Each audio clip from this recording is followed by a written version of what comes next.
Yeah, well, let's continue to inquire together into this question, what is real? And I invite you to be with this question as we explore present experience. If you tune into it, it will reveal reality because there's only reality. We know this, there's only reality, and reality is one. We can't find an outside of reality. We can't find another reality. We only find one reality, and all of this entire display, this entire presentation of life is within reality and is literally made of reality. We might say it's part of reality, and that's one way to talk about it, but there are no parts in reality. Reality isn't divided. There's only reality, and it expresses like this. This very moment is the expression of reality. So this very moment is reality. Everything you're experiencing is reality, but each experience doesn't have its own reality. This body doesn't have its own reality, but this body is reality. If we go on our empirical experience, we just find one reality, and we don't find an end to it. We just find this, and it's what we are. When inquiring into this question of what is real, it's not like we have to find the real, because there's only reality. All we need to do is question what we believe to be true and see that it isn't true ultimately, only relatively. So another way to say that is inherent truth, that which you are, shines by itself. You only need to sift out the unreal. Reality can show up anyway. Reality is free to show up anyway. So the question is, what is the nature of what is arising? What is the nature of the state you're experiencing right now? The real won't appear to you as a certain state, or there are no states that verify that you found the real. The real is expressed as this moment, this state, these objects, these subjects. We just have to scratch the surface to peel back the concepts, to tune into the very nature of what's here. So we'll go through some of the hallmarks or characteristics of the unreal. That's so important in this exploration because the real has no characteristics. The unreal arises shaped and fashioned and coloured by certain characteristics and attributes. But the real isn't objectifiable and isn't characterised anyway. We could call it emptiness, but then emptiness is a way to comprehend the real. So that's a pointer, since every word refers to the one reality, but no word can capture reality. We may call it nothingness or no-thingness. We may describe it as a space-like awareness that gives birth to and holds what is here, what is present. But ultimately, there are no words to capture this. The real is self-evident. It's what's left when we explore experience and realise no one experience can contain, can limit, can capture reality. But we find, on the other hand, that every experience expresses reality in some way. The real is non-conceptual. It's unnameable. It isn't subject to interpretation. It is absolute. It is formless. Again, these are just pointers. The real isn't dependent on anything. The real is unlimited. It can't be quantified. The real is infinite. It's not bound by time and space. The real is permanent. It's eternal. It's beyond birth and death. And so it's unchanging. It has no cause. It has no origin.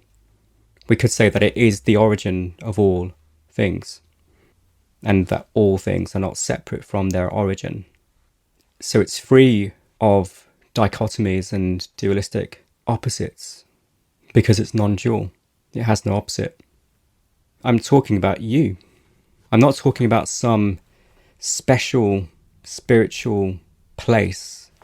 I'm not talking about heaven or some other realm or some other experience. I'm talking about you, and I'm talking about now, this moment. And it's not like there really is a real as compared with an unreal. There's nothing beyond the real to compare it to. You can't cultivate it through some practice. And it doesn't come into existence, nor does it cease to exist, because it's existence itself. As Nisargadatta Maharaj says, the real does not die. The unreal never lived. The real does not die. You don't die. The unreal you never lived. And then the mind, which is just thought, may ask, well, why is it that there seems to be a me here? Why is it that I seem to be located as a body-mind or in a body-mind in time and space? Well, that's an experience appearing to you. The you that you take yourself to be, that's appearing to you. It's not an experiencer, you're experiencing it. And it isn't permanent. It's dying and is reborn, always. So because it's impermanent, it can't be the real. It can't be the real you. The Bhagavad Gita says, of the unreal, there is no existence. Of the real, there is no non-existence. So you can't not exist, because you are existence itself. What stops us from knowing this truth? Well, we're focused on what we could call the unreal.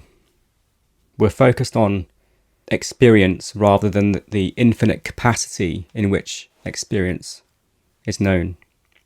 And we could call that an ignorant state. The Ashtavakra Gita says, from ignorance of oneself, the world appears, and by knowledge of oneself, it appears no longer. From ignorance of oneself, the entire world appears. Isn't that incredible? When we forget what we are, this world, this universe is created. And then we go on this adventure, we seek to find ourselves, don't we? We seek to reconnect. And that's really what we're doing. That's what we're doing always. We're always seeking to reconnect, to reunite with our true self. And that takes many forms, that journey, that adventure. We seem to be overlooking what we are, the self that we are, beyond this egoic self that we take ourselves to be. Knowledge, as opposed to ignorance, becomes apparent when we recognize and let go of ignorance. But we first have to recognize ignorance. And that's all we need to do. We only have to recognize ignorance. We don't have to do some magical technique to make reality, the real, become real. We only have to recognize what is ignorance and let it go. Ignorance just means misidentification with transient aspects. Like I said, like the body, like the mind, like emotions, and this sense of me, the ego, the contraction. Whatever you're focused on, you identify with. So if you identify with this sense of self, this transient me, then you seem to become it. And this state of ignoring truth makes us believe that we are separate, makes us believe that we're finite entities, individuals. It's a conceptual story we tell ourselves. Anything that is conceptual is not the real. So this identification gives rise to the perception of an external world that's separate from us. And because we're identified as a limited entity, we have to try to go out in the world and find that which would eventually complete us. Once I find this thing, this object, this person, this state, whatever it is, once I find it and somehow attach it to my sense of self, I'll be complete. I'll be home. That's the belief. It's not true, but that's the belief we have. That's where we put our focus. That's our life. That's our identity. We have to embellish ourselves.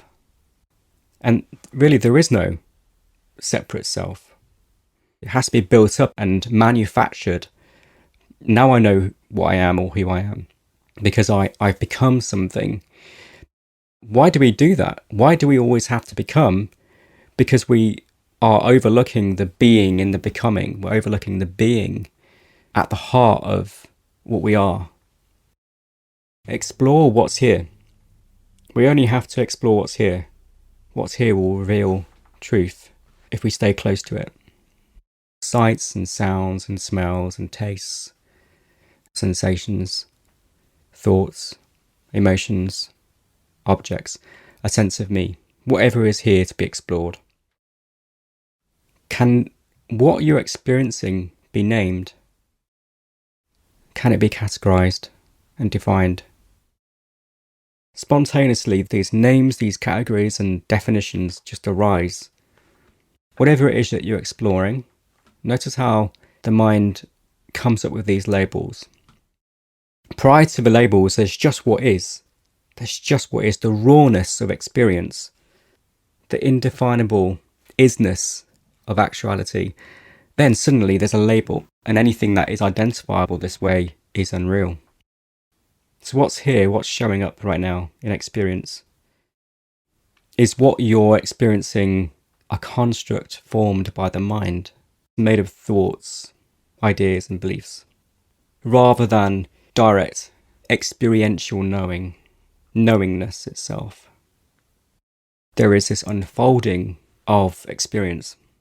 The unfolding is shaped, it's crafted, it's created through concepts. And it's subject to interpretation, isn't it? Which is so revealing.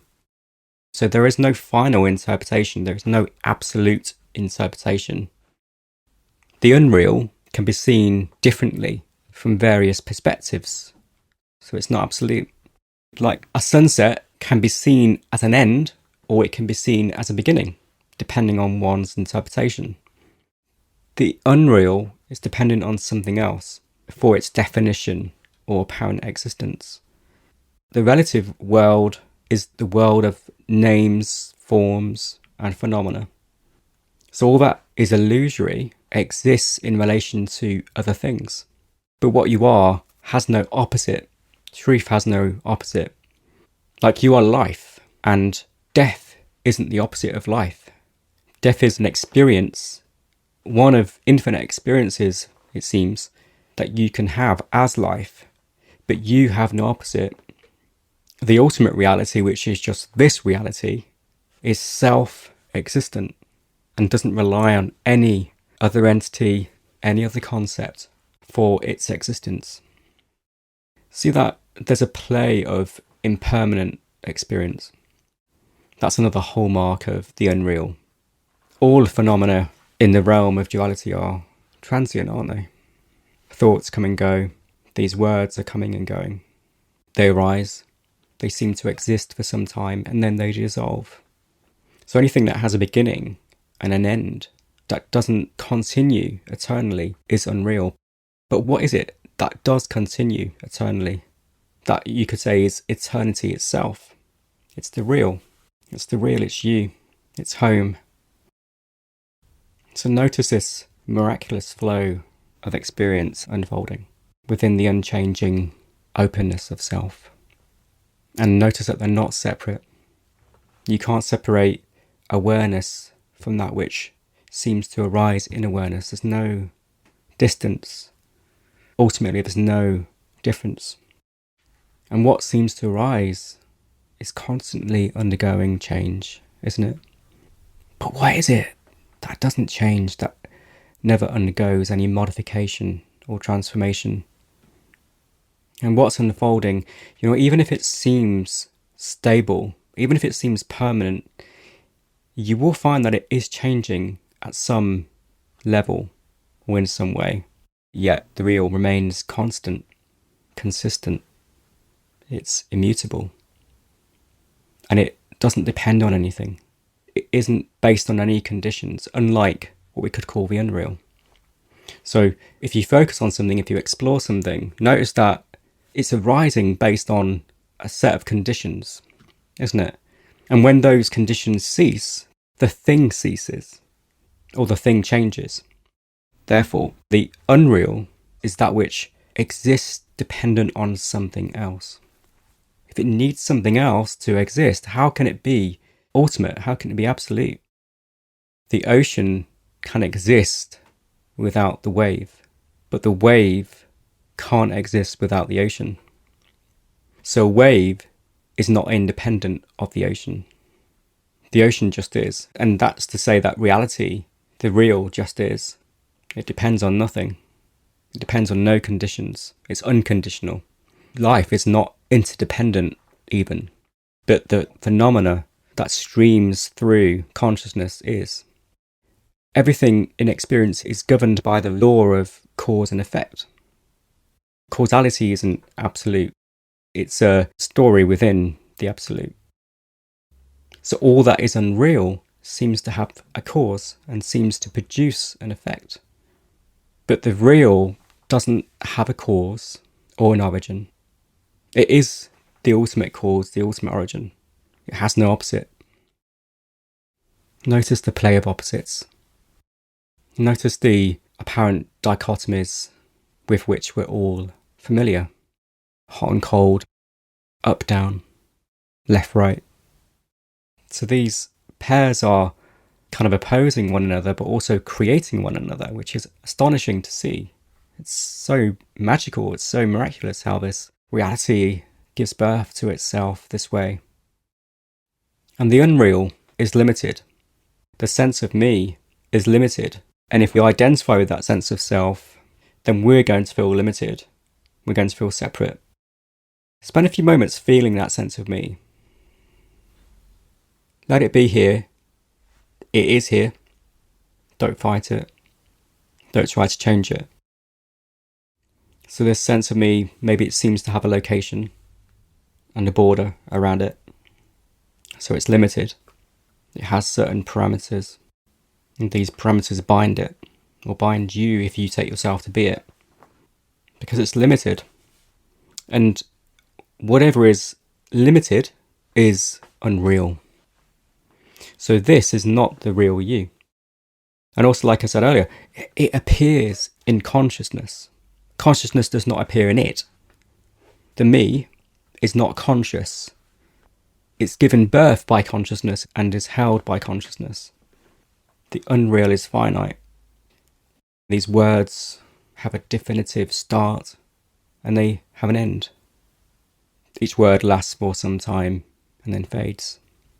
But the capacity in which these words arise and heard is beyond any conceivable scale or measure. The silence that you are speaks as sound. So you are infinite. You are beyond time and space. Time and space are just constructs, just a story applied to this indescribable isness.